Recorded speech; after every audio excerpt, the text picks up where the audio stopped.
جب حضرت قطب الدین بختیار کاکی رحمۃ اللہ علیہ کی وفات ہوئی تو کوہرام مچ گیا۔ جنازہ تیار ہوا، ایک بڑے میدان میں جنازہ پڑھنے کے لیے لایا گیا۔ مخلوق جنازہ پڑھنے کے لیے نکل پڑی تھی۔ انسانوں کا ایک سمندر تھا جو حد نگاہ تک نظر آتا تھا۔ یوں معلوم ہوتا تھا ایک بچھڑے ہوئے دریا کی مانند یہ جمع ہے۔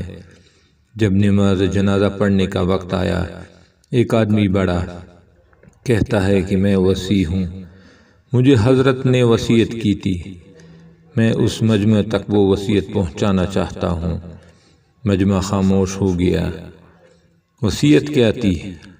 خواجہ قطب الدین بختیار کاکی نے یہ وصیت کی کہ میرا جنازہ وہ شخص پڑھائے جس کے اندر 4 خوبیاں ہو۔ پہلی خوبی یہ کہ زندگی میں اس کی تکبیر اللہ کبھی قضا نہ ہوئی ہو۔ دوسری شرط اس کی تہجد کی نماز کبھی قضا نہ ہوئی ہو۔ تیسری بات یہ کہ اس نے غیر محرم پر بھی بری نظر نہ ڈالی ہو۔ چوتھی بات یہ کہ اتنا عبادت گزار ہو کہ اس نے عصر کی سنتیں بھی نہ چھوڑی ہوں۔ جس شخص میں یہ 4 خوبیاں ہوں وہ میرا جنازہ پڑھائے۔ جب یہ بات کی گئی تو مجمع کو سانپ سونپ گیا، سناٹا چھا گیا، لوگوں کے سر جھک گئے، کون ہے جو قدم آگے بڑھائے؟ کافی دیر گزر گئی، حتیٰ کہ ایک شخص روتا ہوا آگے بڑھا، حضرت قطب الدین بختیار کاکی کے جنازے کے قریب آیا، جنازے سے چادر ہٹائی اور یہ کہا، حضرت قطب الدین آپ خود تو فوت ہو گئے، مجھے رسوا کر دیا۔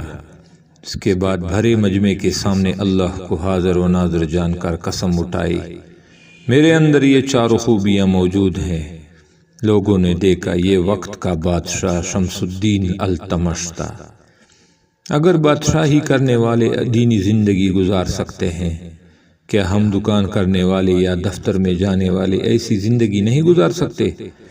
اللہ رب العزت ہمیں نیکی کرنے کی توفیق عطا فرمائے، آمین ثم آمین۔